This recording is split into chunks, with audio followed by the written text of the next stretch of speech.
Okay, and here we go. So to the sides, I'll go in and I'll be cutting layers, right? So a 90-degree line. When you're starting off at the hairline, like her hair here, the density is a bit inconsistent and she has some super awkward growth patterns. So when you see like dangerous hairlines like that, it's always smart to go in and just use slightly less tension than you normally would. And just a good indicator is if you're using too much tension is when you can actually see the skin on the scalp kind of get pulled out.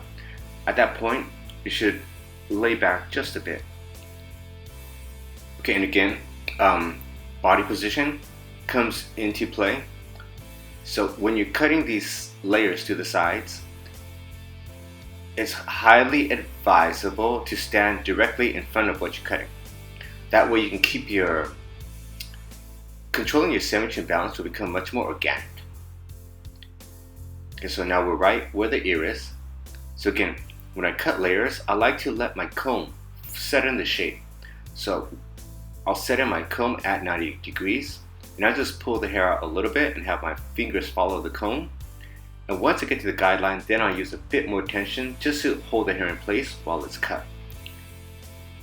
And always keep in mind, you want to minimize your stroke count.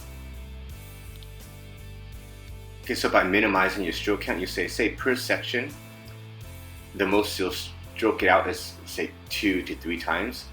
Just with that awareness, it keeps you sharper. So when you're much more aware of your intention, you really can cut out the fat of like combing out a section 5, 6, 7, 8 times, then cutting it, and then often the cases you haven't combed out this section properly. Like the hair isn't straight. When you comb out this section, you want the hair that you just combed to be exactly parallel to the teeth of your comb. Okay, so here where the head starts to bend, at this point I'll go in and I'll pivot my section slightly. I'll comb it out. So here I'm building up a bit more length, but that's actually proper because where the hair starts to round, I have to increase my length just to keep my line square. Okay, so now I'll go into the nape area and I take the guideline that's pre-existing from the last layer that I cut, and I'll cut in a slightly graduated line right into the neck. So here I'm changing my technique. Here we're starting to go in using round graduation. When using round graduation to the right side, keep your fingers high and your elbow aiming towards the client's opposite shoulder. Okay, and with this section, I'm just over directing a bit more because I intend to build up some length here. So you can always keep the head and your body position at a level where it's easy for you to maneuver around the head. Next section, again, slightly diagonal. I increase my elevation with each section. So this, I'll start to incorporate additional graduation, controlling your stroke count, fingers high, elbows low, elbows aiming towards the client's opposite shoulder when you're cutting the right side. And don't be afraid to pivot as you're cutting round graduation in the back.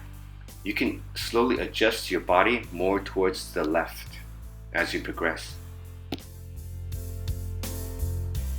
Okay, so super clean section here.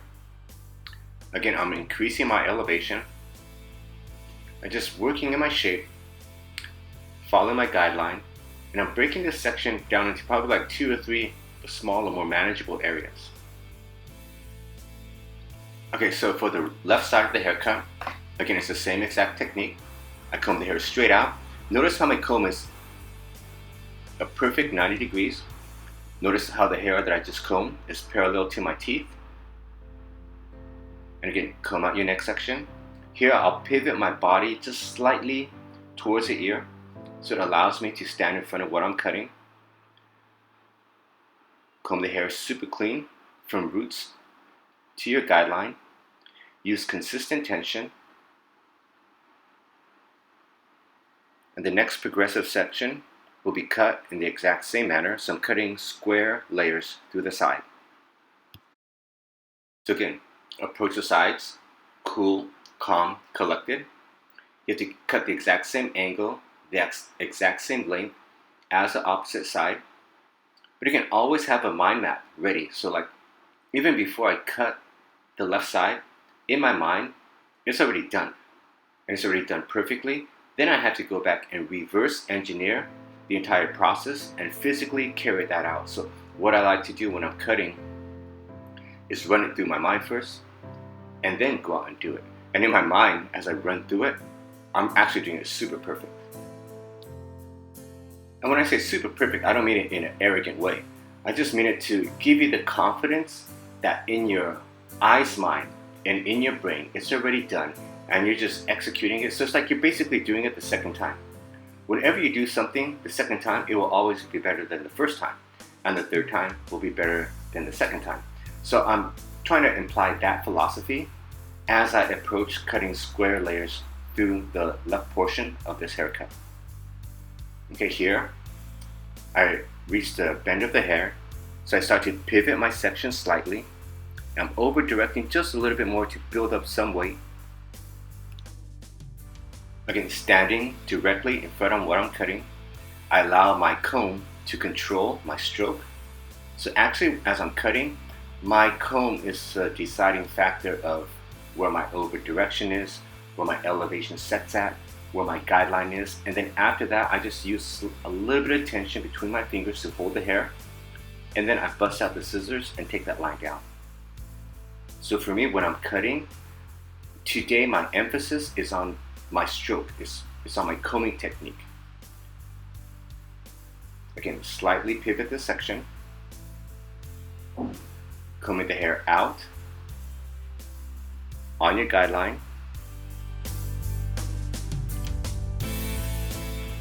standing in front of what you're cutting. And remember, this part of the haircut, it's already been done. I just have to go follow through with it physically now. I just grab that little bit of hair behind the ear, consistent tension, clean lines.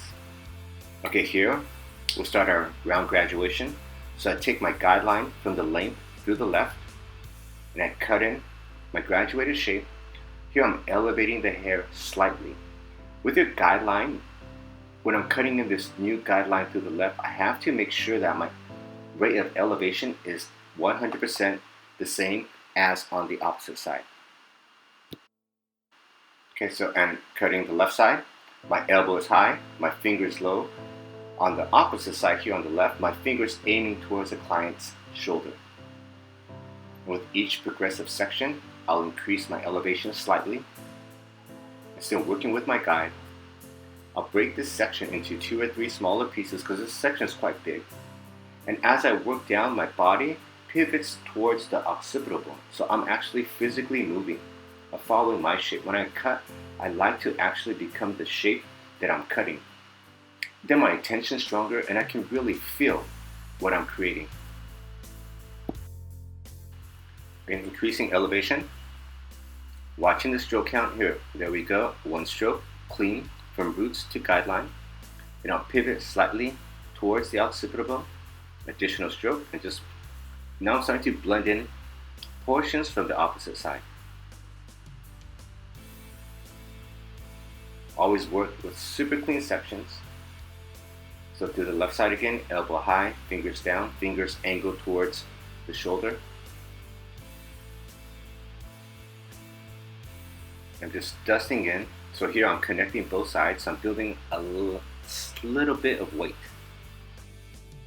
Okay, so now we move to the top. I'll take a slightly diagonal section that incorporates the back and the side. And I'll follow the 2 new guidelines. So again, the next section, comb the hair clean from roots to guideline. My elevation is consistent. I'm connecting the side areas in through here. Then I'll take my next section. Here I'll overdo it. The hair slightly towards the left because she has a left side parting. So I need to start building up some length through there. Still following my guide. So as I work through the top area, again, I comb the hair. I have my fingers follow the base of my comb, my elbows, fingers, combs, sections, scissors, they're all parallel. So when my parallels are in check, I will have much more consistency approaching the top portion of the left side. Over directing the hair back slightly. Most of this is dropping out. Position the head, comb the hair super clean. Now I'm just dusting in that little corner to the side. So make visual assessments. And next I'll do the exact same technique on the opposite side. So again, diagonal section that incorporates the back and side sections. I comb the hair up and I incorporate these two guidelines. So when I work with two guidelines, one from the back, one from the sides, as I elevate the hair, a new guideline will organically appear, and I just need to follow that length. So next, slightly diagonal section, we can over direct the hair back, combing the hair super clean from roots to ends, fingers down, elbows up. I'm following the shape that I'm actually cutting, and just working like manageable sections. So when you run it through your brain before you actually execute it, everything flows much more systematic. Okay, for the final section, like notice how her hairline on the right side is much more sparse than the left. So here, I'll ease up on the tension just to allow for that lower density. Okay, and for the majority of this blow dry, I'll just go in and flat wrap the hair. So I have my nozzle follow the back of my paddle brush. I look at my paddle brush as an iron. The hair is my fabric, and the skull is the ironing board. And as I get to the fringe area to the top, I can always elevate it and just leave it a bit, just closing up that cuticle. I like to push the hair in multiple directions, which will give me the most amount of natural, organic movement possible. So when I'm flat wrapping, I like pushing the hair in lots of directions.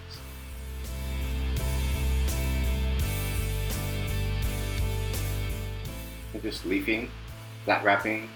I'll leaf some, flat wrap some, leaf some, flat wrap some.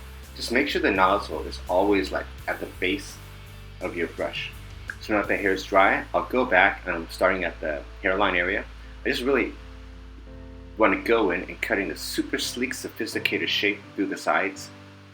And always, again, make sure you nail the ear areas. Get that area super clean, because as short hair grows out, one of the first awkward places will be around the ears. So in the salon, I like to give ears a little bit more attention. So I'm just cleaning up these monkey hairs through the back. I just continue to refine my shape. Okay, and when I do this type of detail work, I always make sure that my eyes are right exactly in front of what I'm cleaning. And I also like to look at the shape that I'm working at in multiple different angles. So I'll look at it straight on, I'll look at it from the left, from the right, from a high to low point of view, from low to high. And so again here, I'm through the sides. I just mimic the shape. I'll comb the hair up. I'm just feeling for where it feels kind of heavy, and I'll just go and chip into those lengths there. Into the top area, I'm just going to go in. I just slice into the roots and the mid shafts a bit, because I want this look to fall quite textured. But when you're doing this type of technique, you have to be careful. You don't want to take out too much hair at the same time. So just like less is more. I just work it, and if you visually look at the right angle, you can see like a bump towards the root that starts to appear, and that's the aesthetic that I'm looking for. So as you work it, it'll look flatter, and you work more and more, you start to get that lift, and then you can start backing off of it. Because again, I'm looking for consistency.